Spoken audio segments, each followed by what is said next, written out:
My name is Brian. I had a perfect life. I lived in a beautiful house with my wife, Katie. She was my whole world. We were married for 3 years. I loved her more than anything. Katie was smart and beautiful. She was special to me.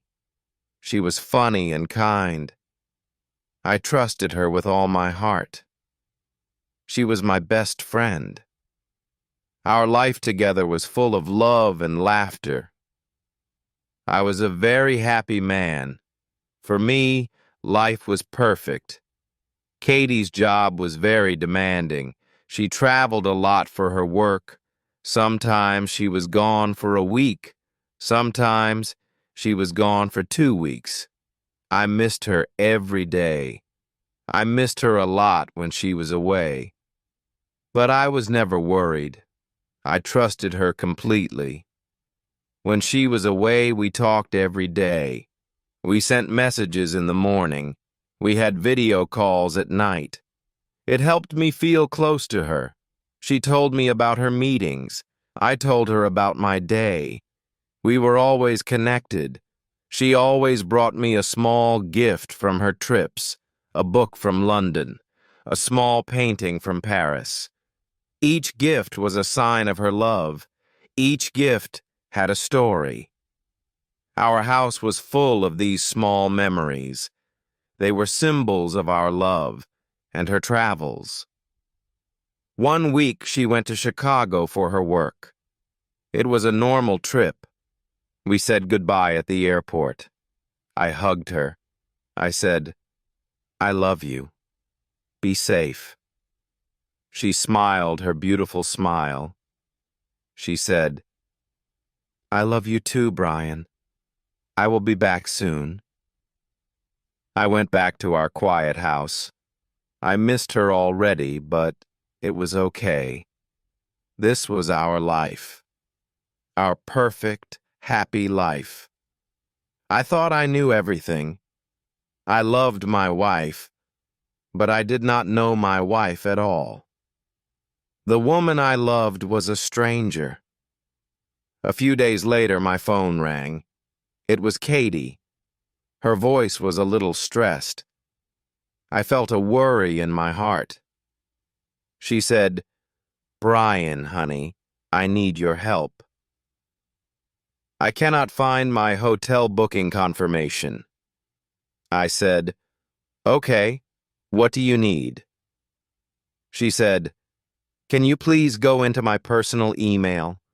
The password is on a small paper under my keyboard. Please find the email from Global Hotels and send me the booking number. I need it for my company." I said, "Of course, no problem." I was happy to help her. I went to her small office in our house. I found the password. I turned on her computer.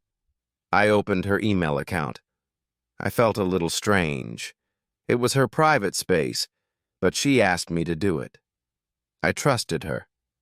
She trusted me. I typed Global Hotels in the search bar. I found the email easily. I wrote down the booking number. I sent it to her in a message. My job was done. I was about to close the email account, but then my eyes saw something. A list of other emails on the side. One sender name was Westwood School. I thought it was strange.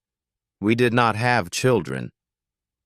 Why did she get emails from a school? It was just curiosity. A small, simple curiosity. I clicked on the name. A list of emails appeared. School newsletter, parent-teacher meeting reminder, Liam's art project. Liam? Who was Liam? My heart started to beat a little faster. I told myself it was nothing. Maybe it was an email for her friend. Maybe it was a mistake. I clicked on the email with the subject, School Newsletter. It opened. It was full of news and pictures of children in a school uniform. I scrolled down. Then I stopped. My whole body went cold. I saw a picture. It was a picture from a school fair. In the picture, Katie was standing next to another man. She was laughing. Between them was a small boy. He was maybe 4 years old. He had Katie's smile. They looked like a family. I could not breathe. My mind was empty and loud at the same time. Who was that man? Who was that little boy? My hands were shaking. I closed the picture. I went back to the list of emails. I needed more information. I needed to understand. I saw an email with the subject, Liam's report card. There was a file attached to it. I clicked on the file. It opened. It was a school report card. The student's name was Liam Miller. And at the top of the page, there was a line for the parents' names. It said, Katie Miller and David Miller. Katie Miller. David Miller. My last name is not Miller. My name is Brian. Who was David Miller? Who was Liam Miller? My world did not just break. It disappeared. The floor was not real. The air was not real. The last 5 years of my life were not real. The woman I loved was not real. I sat there for a long time. I do not know how long. An hour, maybe 2. I just looked at the screen. Katie Miller and David Miller. I closed the computer. I stood up and walked into our living room. I looked at our wedding photo on the wall. We were so happy. Was that a lie? I looked at the gifts she brought me from her trips. Each one told a story I thought I knew. Were they all lies? Katie came home 2 days later. She walked into the house with her suitcase. She was smiling. She said, "I'm home, honey. I missed you so much." I did not move from my chair. I did not smile. My voice was very calm and very cold. I said, "Who is Liam?" The name felt foreign on my tongue. Her smile disappeared. The color left her face. She knew. She understood my question immediately. Her happy mask was gone. I was looking at a stranger. She did not say anything for a long moment. She just looked at me with wide, scared eyes. Then she whispered, "How did you find out?"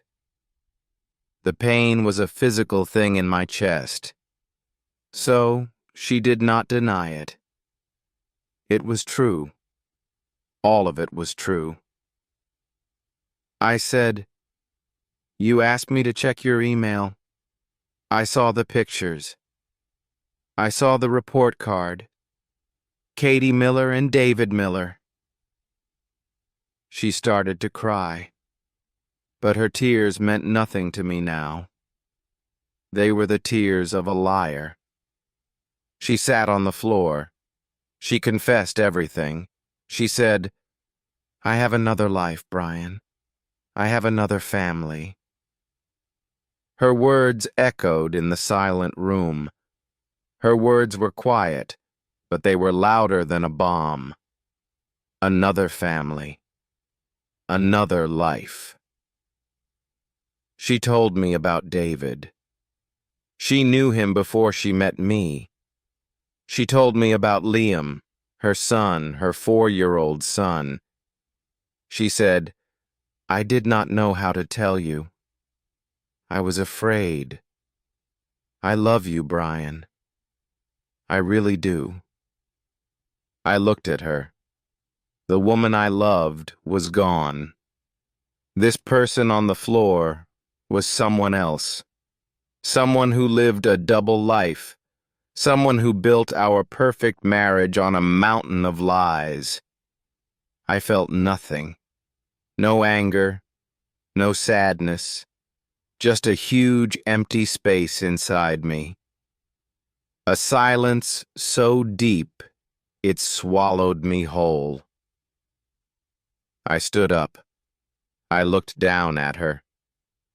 I felt sad but strong.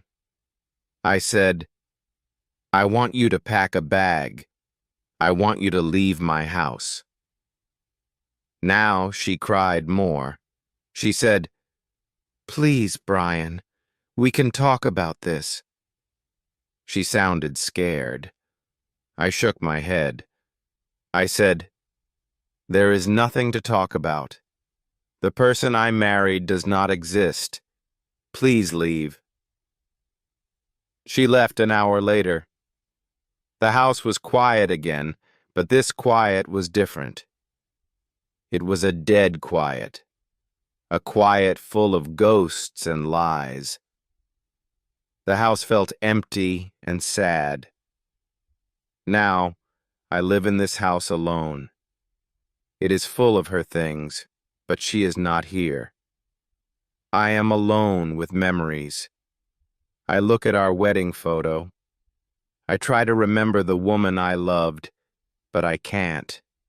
I only see a stranger now, a stranger who broke my life into a million pieces. Thank you. Subscribe now to join our English learning family.